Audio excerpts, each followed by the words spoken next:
Le résumé de la gestion durable, c'est de dire que dès qu'on réintéresse le monde agricole à la valorisation de son bois, on a des risques de surexploitation du bocage, on a des risques dès qu'on a des grosses machines qui viennent sur un territoire, que les grosses machines couchent la trogne par le pied et non pas les branches, parce que c'est beaucoup plus simple de faire un point de coupe qui est le pied de l'arbre que de faire les 5 ou 6 branches qui sont sur les trognes. Donc il y a besoin d'accompagner toutes les filières qui se mettent en place, qui sont souvent des filières bois-énergie, c'est-à-dire qui ne nous concernent pas à la base au niveau bocage, mais qui se mettent en place parce que l'ADEME a financé telle ou telle entreprise et que parfois l'entretien du bocage peut aboutir à ça. On a eu des coupables André Pissilve, on a eu des kilomètres entiers de Fresnemonde de couper aussi. Donc du coup, la question de la gestion, de réintéresser les agriculteurs à leur biomasse, pour nous, ça a été fondateur pour essayer de préserver le bocage et de réintéresser notre monde agricole à ça. Une fois qu'on a réussi à les réintéresser, c'est les entrées litières notamment, on s'est posé la question assez rapidement de mettre en place des plans de gestion et de cuber, de former, j'ai parlé de cubage tout à l'heure, et en fait on les aide maintenant, on a suffisamment de productivité sur des territoires historiques pour leur permettre de savoir de transformer leurs kilomètres de haies en tant de mètres cubes à prélever par an. Et avec ces temps de mètres cubes, on les laisse inventer la mode d'utilisation qu'ils ont. Et un des modes d'utilisation, c'est le bois énergie en autoconsommation. C'est la partie aussi agronomique qui est en voie de développement.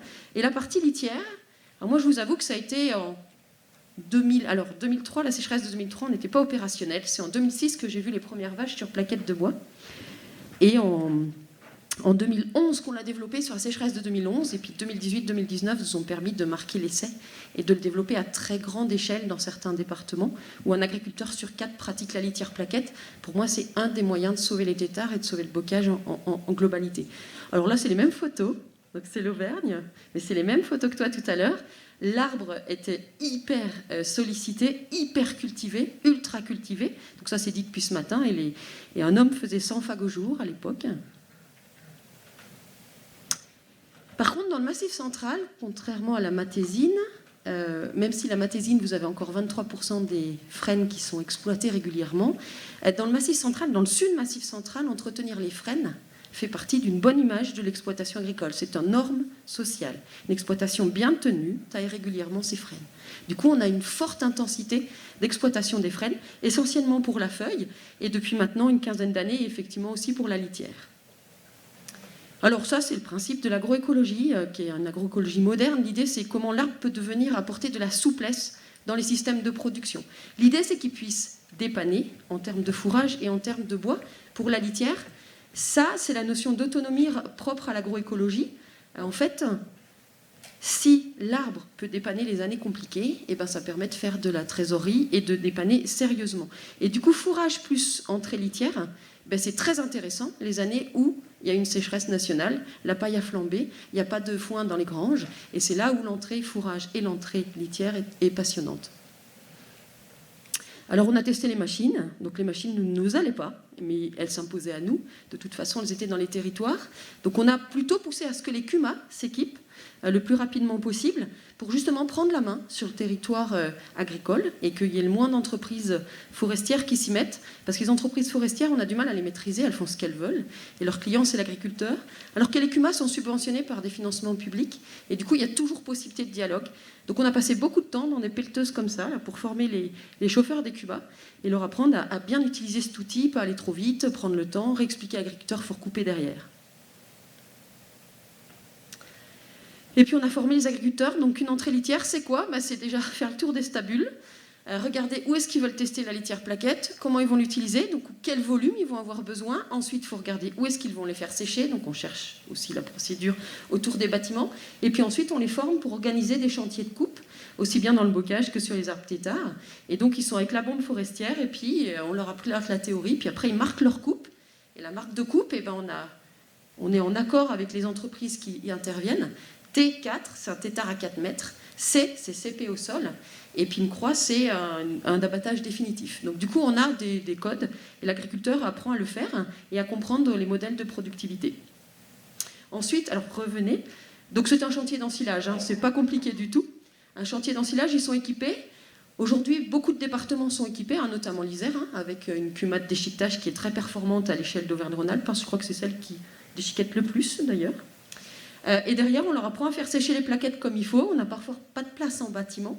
mais du coup on va les faire sécher en extérieur, donc là il y a un peu de précaution à avoir, et il y a possibilité par contre d'avoir quand même du bois sec même en extérieur. Et la litière pour animaux, alors la première que j'ai rencontrée c'était en 2006, donc c'était un éleveur d'Aubrac qui avait une chaudière plaquette et qui avait raté le séchage de ses plaquettes et qui du coup, pour ne pas perdre, avait mis ça sous le pied des animaux. Et donc j'arrivais après 2 mois d'utilisation et il me dit écoute, à moins de 80 € tonne, la paille rendue sur mon exploitation, c'est pas rentable, mais par contre ça marche super bien, les animaux apprécient, je referai. Donc ça m'a intéressée, donc c'est la première Aubrac vue sur plaquette de bois. Et puis depuis, on l'a développée suite aux sécheresses consécutives, notamment énormément dans le département de l'Allier. Puis aujourd'hui, ça se développe beaucoup dans le Cantal, ça y est, c'est parti comme il faut, l'Ain aussi. Donc aujourd'hui, c'est une pratique très répandue, on estime à plus de 2000 agriculteurs qui la pratiquent. Donc c'est passé dans les mœurs, les journaux agricoles adorent ce type d'intervention, ils font beaucoup de témoignages dès qu'on a des sécheresses. Du coup, c'est vraiment des réponses en années compliquées. Et on accompagne toujours aussi les CUMA pour bien organiser les chantiers, parce que dès qu'il y a des coups de bourre, alors ça c'est aussi à organiser, il faut marquer les coupes en amont, il faut prévenir la CUMA que ça va être en retard, pas en retard, il faut dire il y aura 2 heures là où le chantier est mal organisé, il faudra une demi-journée, il faut prévenir l'agriculteur que ça va lui coûter plus ou moins cher s'il a mal organisé, donc il y a beaucoup à lancer sur les chantiers d'urgence d'été qui sont importants. Alors la litière pour animaux, c'est quelque chose d'intéressant. Alors de façon intuitive, tout le monde pense que c'est pas confortable. Que les animaux, ce sera forcément moins bien que de la paille. Et effectivement, ces plaquettes de bois, c'est moins doux que de la paille. Donc naturellement, il y a une pensée de confort qui est inférieure. Il y a aussi des craintes, parce qu'on déchiquette des aubépines parfois, qu'il y a forcément des épines et qu'elles vont se piquer, les onglons, entre les doigts. Alors encore les vaches, ils ne s'inquiètent pas trop, mais alors sur les brebis, il y a une grosse crainte là-dessus. Et les gens qui ont des chevaux, alors là, il ne faudrait surtout pas qu'il y ait la moindre piqûre au niveau du cuir. Donc il y a une inquiétude là-dessus. Autre inquiétude, c'est que le bois va acidifier les sols derrière. Donc ça, c'est les 3 points sur lesquels il a fallu qu'on travaille et qu'on compare. Donc on a mis les vaches sur plaquettes de bois, on leur a proposé de la paille et de la plaquette dans la même case, et puis on a regardé où est-ce qu'elles allaient. Donc globalement, c'est pareil, même confort, voire un petit plus quand même sur la plaquette. Il faut par contre un bon taux d'humidité, donc il faut faire sécher les plaquettes en amont pendant 3 à 4 mois si on veut les utiliser en intérieur. Donc c'est un tas qu'on met, il sèche tout seul naturellement. Et au bout de 3-4 mois, on passe de 50 à 20-25% d'humidité et derrière ça peut s'utiliser. Diapo suivante. Alors on a testé tout plein de techniques pour plaquetter les stabules. Donc on a essayé des épandeurs à axe vertical, on a essayé des... Alors en bas, c'est une... d'un coup, j'ai oublié le mot. Non, c'est pas une ensileuse, c'est une pailleuse. Alors, toutes les pailleuses, ça marche très bien, sauf celle à double plateau, où ça coince au milieu. Donc voilà, toutes les pailleuses, ça va. On a testé le godet, on a testé plein de solutions. Donc globalement, c'est pas compliqué. On met en fait une seule couche de 6 à 7 cm et on a la paix pendant plusieurs jours derrière, contrairement au paillage paille qu'il faut remettre régulièrement. Donc c'est plutôt des couches successives plutôt qu'un paillage journalier. Voilà, ça c'est le modèle. Donc après des années de tests, on a commencé par mettre 20 cm, 30 cm, tester 10 cm. Donc en fait, au-delà de 7-8 cm, les jus ne descendent pas. Et dessous, ça reste sec. Je n'ai pas l'explication, c'est la réalité. Donc on est sur des couches de 7 à 10 cm maximum, qui durent entre 15 jours et 3 semaines, selon le type d'animaux qu'on a dessus, la quantité d'animaux, si le bâtiment il est plus ou moins humide ou pas, et puis ce qu'elles mangent. Donc ça fait des déjections plus ou moins liquides. Donc derrière, voilà, 15 jours à 3 semaines en moyenne. Soit derrière, on remet de la plaquette si on en a assez, soit il passe au paillage paille. Et quand il passe au paillage paille, il trouve que ça draine assez bien. Donc du coup, le paillage paille dure un peu plus longtemps. Et sinon, alors pareil, revenir en arrière, on n'a souvent pas assez de bois dans le bocage. Donc quand on n'en a pas assez, ils y mettent autour des endroits privilégiés qui sont très piétinés et où naturellement la litière paille se salit très vite. Donc c'est autour des abreuvoirs et derrière la marche, derrière le cornadis, là où elle passe tout le temps pour aller manger. Globalement, excellente portance. Et c'est le point vraiment qui est spectaculaire à voir. Les animaux ne s'enfoncent plus. Alors que dans des litières paille accumulées, elles s'enfoncent tout le temps. Là, ça résiste énormément. Alors, on fait rentrer les gens dans les stabulations, puis on peut sauter dessus, on ne s'enfonce pas. C'est comme dans un matelas. Donc ça, c'est vraiment quelque chose d'intéressant. Et les animaux restent propres longtemps, on va le voir après. Et puis, c'est pas humide. Donc je pense que c'est ce qui explique pourquoi elles aiment bien ça. C'est-à-dire qu'elles se relèvent facilement, elles ne s'embourbent pas, elles ne s'enfoncent pas. Quand il y a de la dominance dans les troupeaux, donc quand les animaux s'achahutent, ben là, la dominée peut s'échapper vite, alors que quand c'est dans de la litière paille, parfois c'est plus difficile pour elle. Du coup, il y a un confort aussi en termes de comportement du troupeau général. Et puis c'est vrai que quand elle se couche sur la litière, elle se relève, c'est sec. Donc je pense aussi que c'est agréable. Alors que la paille, qui est un matériau qui s'écrase, contrairement à la plaquette, l'humidité ressort. Du coup, les animaux, dès que c'est un peu trop humide, on voit que la robe a été souillée et est humide. Globalement, ça sent moins aussi. Et alors, une autre chose vraiment spectaculaire, mais je vais passer aussi, il y a beaucoup moins de mouches. Alors ça, c'est la dernière trouvaille, c'est-à-dire qu'en fait, on passe maintenant notre temps avec une fourche, et puis on essaye de compter les larves de mouches. Et effectivement, il y en a très très peu. Alors ça, pour des éleveurs bovins, à la limite, c'est pas important, mais pour tous les éleveurs caprins et ovins qui font de la vente directe, où l'été, ils gardent les animaux, ils sont obligés de les ramener au bâtiment. En général, il y a une éclosion de mouches absolument majeure et les voisins râlent parce qu'ils ne peuvent pas sortir avec le barbecue. Donc du coup, il y a des problèmes de voisinage majeurs, ce qui fait que sur les entrées chèvres et brebis laitières, on est sur des litières plaquettes estivales du 15 mai au 15 septembre, pour justement enrayer énormément ces problèmes de mouches. La difficulté, c'est que c'est un changement de pratique visuel absolument spectaculaire. Et pour l'agriculteur, il va falloir qu'il change son référentiel visuel. Une litière paille, c'est jaune d'or, c'est lumineux. Et dès que c'est bien belle couleur, cette belle couleur jaune, les animaux sont bien, l'agriculteur a un sentiment de bien-être et de s'être bien occupé de ses animaux. Et là, il va passer en litière plaquette, qui est jaune et clair le premier jour, et qui passe à noir et d'apparence très sale très rapidement. Donc je vais vous faire un déroulé de la litière plaquette. Et il va falloir qu'il ne regarde pas la litière pour savoir s'il doit en rajouter, mais la robe des animaux, parce qu'on ne rajoute de la plaquette que quand les animaux sont sales. Alors ça, au bout de 8 jours, donc ça commence à être franchement noir. Là, on est à J plus 18. Regardez, les genoux des animaux commencent à être un tout petit peu sales. Ça, c'est quand elles sont à quatre pattes pour essayer, avec la langue, d'aller chercher le peu de ce qui leur plaît bien derrière le cornadis. Donc là, on commence à avoir un tout début de salissement. Mais regardez la robe des animaux, elle est extrêmement propre. Et pourtant, d'apparence, si vous rentrez comme ça et que c'est de la paille qui a cette allure-là, il faut remettre d'urgence. On continue. Et là, ça continue encore. Donc les animaux toujours propres. Et là, je commence à avoir un tout petit peu les pieds qui commencent à se salir. Et là, c'est toujours sur la marche, derrière leur cornadis, qui commence à se salir. Là, on continue. On est à J plus 20. Non, celle d'abord, parce que celle de la dernière, c'est la pire. Là, les animaux continuent à être propres.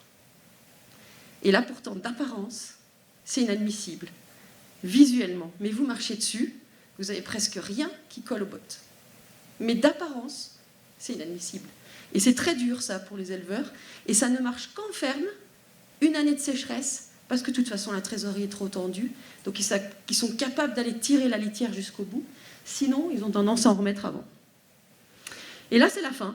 Donc, la fin, c'est quand les jarrets sont salissent. Quand les jarrets se salissent, il faut immédiatement ou mettre de la paille ou remettre une couche de plaquettes. Mais du coup, c'est un référentiel visuel qui est tellement différent que pour eux, c'est compliqué. Et là, c'était vraiment une année de sécheresse épouvantable. Ils m'avaient laissé les petites génisses. Et là, le bas-ventre était sale. Alors là, c'est la cata. Il faut vite remettre une couche. Ou voire même, c'est parfois trop tard. Et là, la litière qui était confortable et qui restait assez homogène en température, d'un coup bascule. Et ça devient froid.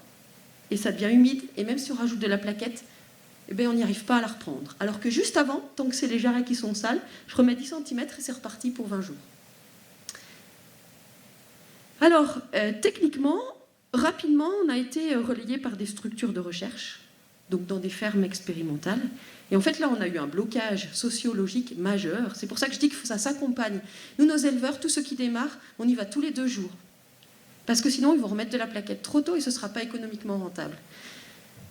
Là, c'est à l'INRA de Tay. Ils voulaient faire une expérimentation pour voir l'impact qu'avaient les broutards en ration d'engraissement en prenant la paille de la litière, quel impact ça avait. Donc forcément, il y avait une litière, une case avec de la paille, et puis 2 cases où il fallait que ce soit neutre, donc avec de la plaquette de bois. Et en fait, les salariés étaient très inquiets de cette approche-là, Parce qu'en fait, il y a du monde qui vient tous les jours. Et eux, ce côté noir, bah, c'était comme s'ils avaient mal fait leur travail, ils n'y arrivaient pas à accepter ça.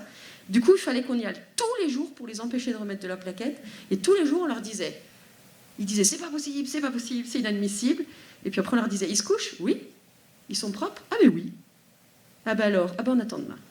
Et le lendemain, rebelote, oh, c'est inadmissible, on a eu un groupe hier, vous vous rendez pas compte, etc. etc. Donc c'est vrai que cette litière plaquette, elle s'accompagne. C'est du collectif aussi amené. C'est pour ça qu'on travaille beaucoup avec les chambres d'agriculture, les CUMA. C'est pas une personne toute seule, mais c'est un groupe d'agriculteurs qui change de pratique. Et derrière, on a des approches qui sont vraiment très intéressantes. Ce qui fait que voilà, à la 22 jours, les animaux restent toujours très propres et souvent plus propres que sur de la paille. C'est ça qui est intéressant. Et l'INRA par contre, avait des choses intéressantes. Ils ont mis des colliers pour vérifier comment les animaux dormaient pas, et la température. Et globalement, c'est exactement le même comportement et le même bien-être en termes de critères que pour de la litière paille. Donc globalement, c'est la même chose. Ils ont cherché pendant des heures et des heures s'il y avait des épines. Dans un tas de 60 mètres cubes, ils m'ont trouvé une épine. Mais globalement, il n'y a pas de risque non plus par rapport à ça. Donc en termes de bien-être, c'est kiff-kiff. Et en fait, des anciens zootechniciens me disaient aussi, mais en fait, le bovin, à la base, il marche dans la forêt, quoi. Donc, marcher sur des bouts de bois, c'est tout aussi intuitif pour eux que de marcher dans des céréales. Donc en fait, indirectement, l'onglon du bovin, l'onglon des herbivores est adapté à des litières forestières. Donc il n'y a pas d'enjeu majeur par rapport à ça. Autre point qu'il m'avait dit aussi, c'est que la litière, on l'a dit, mais les fagots de branches étaient très souvent aussi utilisés en litière, traditionnellement. La feuille de châtaignier, vous l'avez dit, et les branches étaient utilisées en litière. Donc quelque part, de nouveau, on ne réinvente absolument pas la poudre. Sur les pathogènes, grosse inquiétude, est-ce que mes vaches laitières vont avoir plus de mammites? Est-ce que mes petits veaux qui viennent de naître vont avoir le gros nombril? Ça, c'est une infection assez classique sur des veaux naissants. Globalement, beaucoup moins de soucis. Globalement. Donc on est plutôt sur une réussite. On a eu un cas de mammite qui nous a interpellés, et c'était sur un tas de plaquettes qui avait mal séché, qui avait composté.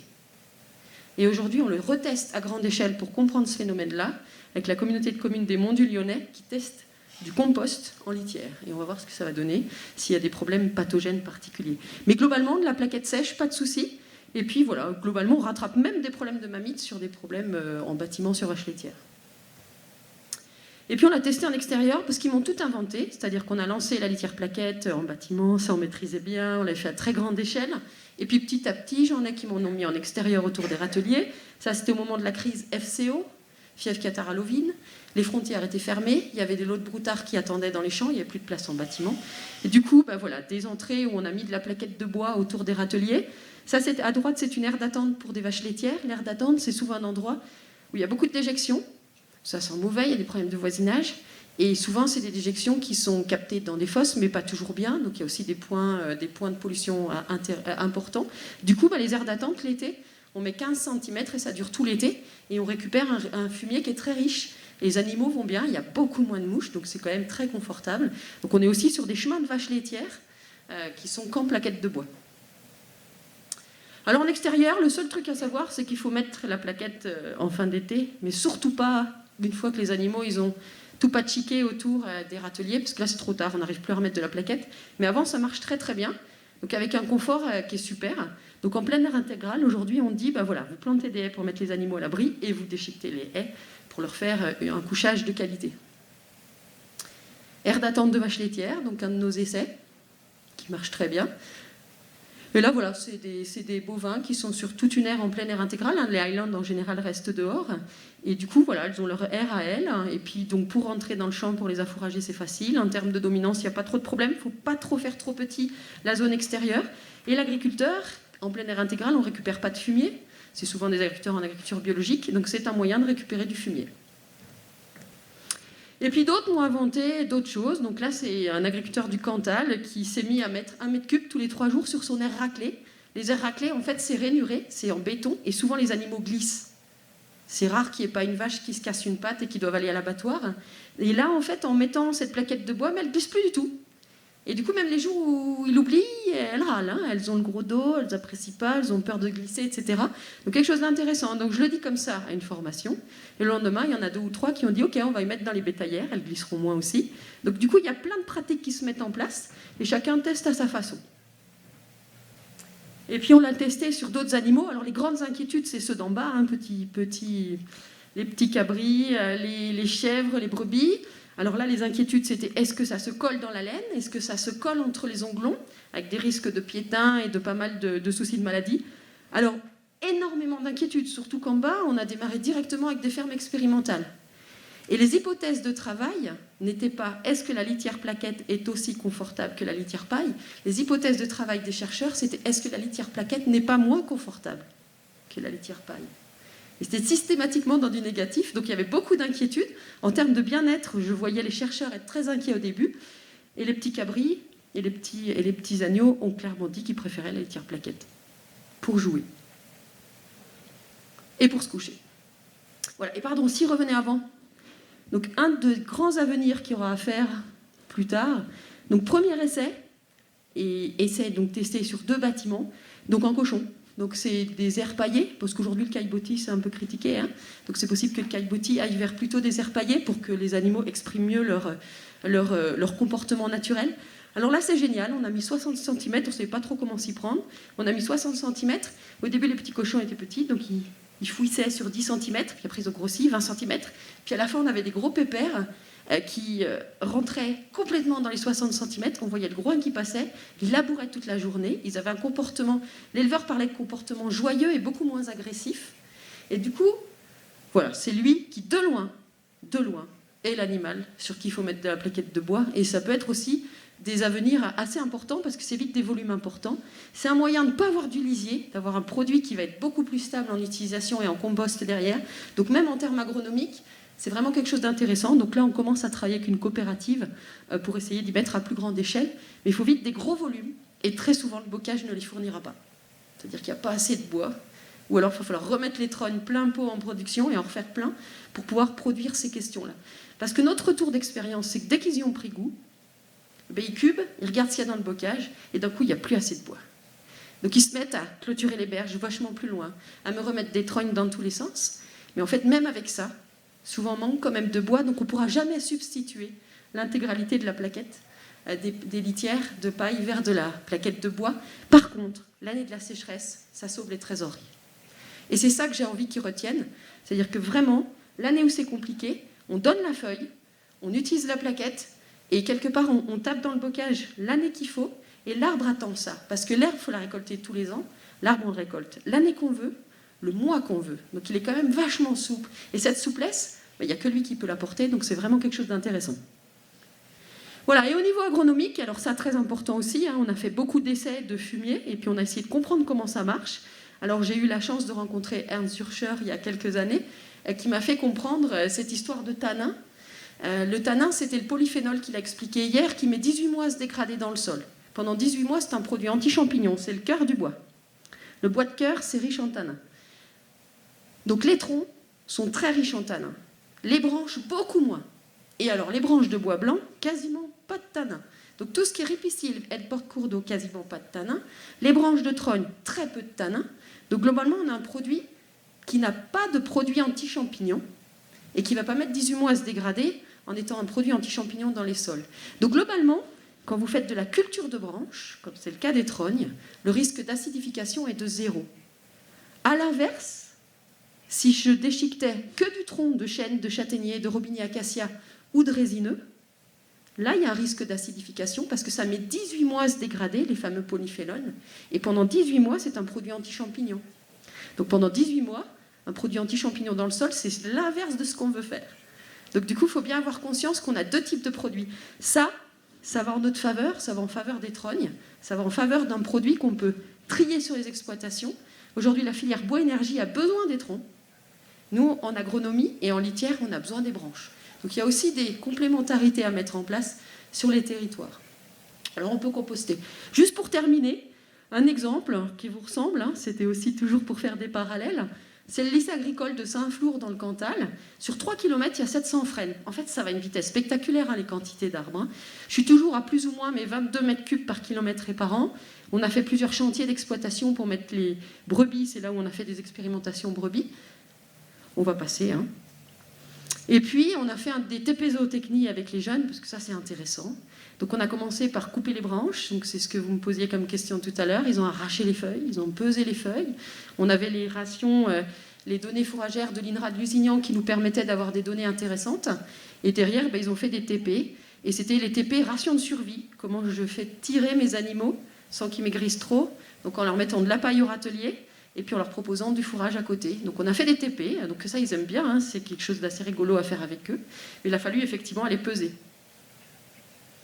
Et puis derrière, nos 700 frênes émondes, avec un cycle où on viendrait les récolter tous les 30 ans en moyenne, parce que ça ne pousse pas vite, hein, on est sur l'Est Cantal, ça nous fait 20 frênes récoltables tous les ans, qui nous produisent 80 mètres cubes de plaquettes, qui partent ou en bois énergie, c'est 6400 litres de fuel, ou 20 tonnes de paille économisée. C'est un camion de paille, 20 tonnes. Et ça fera l'alimentation de X brebis. Alors là, il faut que je finisse, parce qu'on a nos données de cet été, il faut que je finisse effectivement la ration, mais on était autour de un frêne nourrit... Bon, il faut que je reprenne mes notes. Un frêne produit entre 50 et 60 kg de matière sèche, adulte, quand il se met à fructifier. Frêne émonde. Voilà, puis là, je termine avec... d'autres images de têtards, du Massif central aussi, avec les noms associés. Et la dernière diapo, avec... ah non, je n'ai pas mes peupliers noirs. On a aussi du peuplier noir qui était utilisé, donc toutes les vieilles granges sont en plateau de peuplier noir, et toutes les poutres sont en poutres de peuplier noir. Donc le peuplier noir était en construction avait une place sensationnelle dans la plupart des territoires ruraux de France. Voilà, j'ai terminé pour ma partie litière. Il y aura d'autres questions, on en réabordera demain pour ceux qui seront là. Mais donc un produit qui est à retenir simplement, ça s'accompagne. Il ne faut pas lâcher un agriculteur tout seul à tester ça. Il y a quand même des risques d'échec. Par contre, c'est en collectif qu'on peut y travailler, entre structures agricoles, structures de développement agroforestier. Voilà, c'est une vraie valorisation des trognes. Et derrière, ils trognent tous. Hein. C'est-à-dire qu'on a prouvé que l'arbre tétard était 4 fois plus productif qu'un arbre en croissance libre. Ils adorent les trognes. Apparemment, il y a des gabarits de plaquettes. Je voyais G1, G30, G2. Ça correspond à quoi exactement? C'est des tailles. En fait, la G50, la G30, c'est 3 cm par 3 cm. C'est des petits copeaux, ils pètent 3-4 mm et 3 cm par 3 cm. La G80, c'est du 8 par 8, toujours 3 mm d'épais. Et en fait, on s'est rendu compte qu'en extérieur, il fallait du costaud. Ouais. Et qu'en intérieur, il ne fallait pas être trop petit, mais ce n'est pas la peine d'être trop gros non plus. D'accord. Donc du coup, la G50 nous va bien. En fait, plus c'est gros, moins c'est cher à déchiqueter. Enfin, moins c'est énergivore à déchiqueter, en fait. Donc du coup, on a testé assez gros. Mais même les petites brebis sur du gros, ça leur va pas mal. Donc, et on a même des fois où on n'avait pas une déchiqueteuse à couteau, on avait une déligneuse, donc qui fait plutôt des ronds. Ça nous sort des rameaux, en fait. Et aucun souci sur les animaux également. Enfin, globalement, moi je trouve que même en termes de comportement, et de comportement, je redis, instinctif du troupeau, en termes de dominance et autres, il y a un très bon comportement sur des litières plaquettes, c'est intéressant à regarder.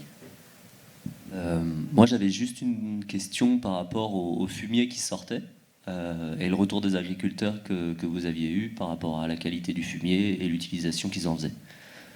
J'ai au moins 10 diapos, si vous voulez, de valorisation. Demain, je vous montrerai aussi le résultat de 4 ans de dégradation en litière extérieure de plaquettes de peuplier. Globalement, l'essence de bois blanc est beaucoup plus riche en minéraux que les plaquettes de bois dur. Donc là, déjà, on voit une différence énorme. Donc on aime bien les peupliers noirs, on aime bien les saules, on aime bien les aulnes. Donc bien plus riche en phosphore, magnésium, calcium et potasse, qui sont donc des éléments fertilisants. Et puis, on a un rapport carbone sur azote un peu supérieur que des fumiers classiques, par contre qui se rapproche beaucoup de compost en fait. Donc le produit est plutôt un produit à assimiler à un compost, donc ça ne met pas un coup de fouet sur les graminées au printemps, mais par contre ça nourrit le sol sur un pas de temps long. Donc si je cherche à faire un gros coup au printemps, ce n'est pas le bon produit. Par contre, si je cherche à nourrir mon sol sur le long terme, ça fonctionne bien. On a un agriculteur qui est suivi par Bio15, donc de la Chambre d'agriculture du Cantal, et qui met énormément de plaquettes. Lui, il tape dans son bocage et dans ses forêts. Il met 300 mètres cubes de plaquettes par an, et qui privilégie sur des sols assez séchants. Et en fait, le résultat au bout de 15 ans, donc suivi un par un, sur sol schisteux, donc je précise ça parce que c'est à reproduire ailleurs pour vérifier, il a obtenu donc 10 cm de sol brun en plus. Ça sèche beaucoup plus tard, entre 15 jours et 3 semaines que les voisins. Et surtout, il a une pousse automnale bien supérieure.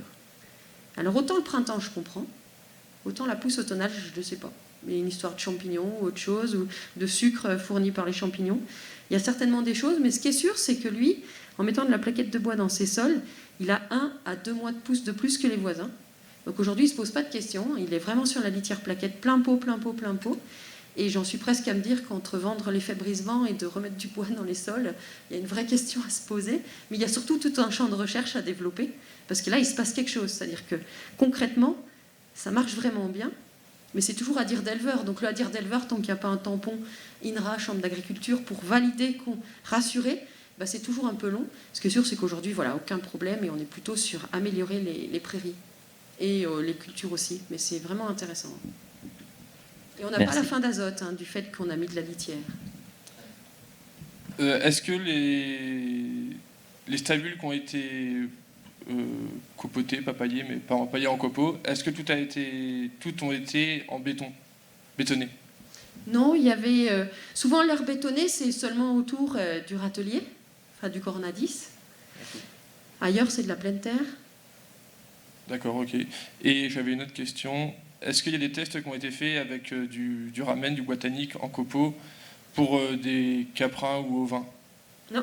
Par rapport au risque... Ouais. On évite. Moi, j'ai un traumatisme dans les zones de montagne de l'utilisation de la sciure. La sciure, c'est que du bois de cœur. Et ils ont effectivement acidifié des sols. On a fait exploser la fougère aigle. Du coup, il y a un traumatisme là-dessus. Du coup, tout ce qui est tannique, j'exclus. Et on reste vraiment sur de la sylviculture de branches. Et puis, j'ai vraiment envie qu'ils trient, c'est-à-dire que s'ils peuvent tout déchiqueter, ils vont me couper les arbres, ils vont me couper le tétard au pied.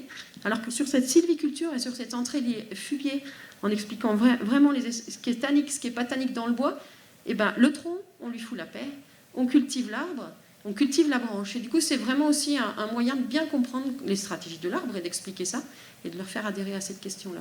Ouais, peut-être que la litière en duramen pourrait durer plus longtemps, récupérer, composter, et du coup plus acide et pourrait être intégrée dans les champs.